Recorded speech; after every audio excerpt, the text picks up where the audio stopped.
clip, iampas mong jacket sa mesa. Second clip, suotin mong jacket at kunwari nauntog ka sa mesa. Tapos iampas mo ulit ang jacket sa mesa. Ganun rin sa third clip at fourth clip.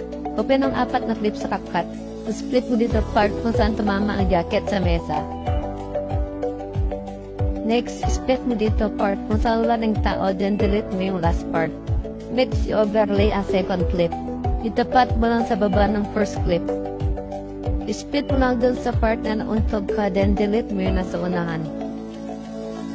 Ibubulang yung clip, itapat mo dito part. Next, pindutin mo ang clip, hanapin mo ang mas horizontal. Lagyan mo ng keyframe sa una.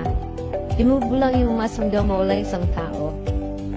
Next, overlay ang third clip at fourth clip. Next, pindutin ang third clip.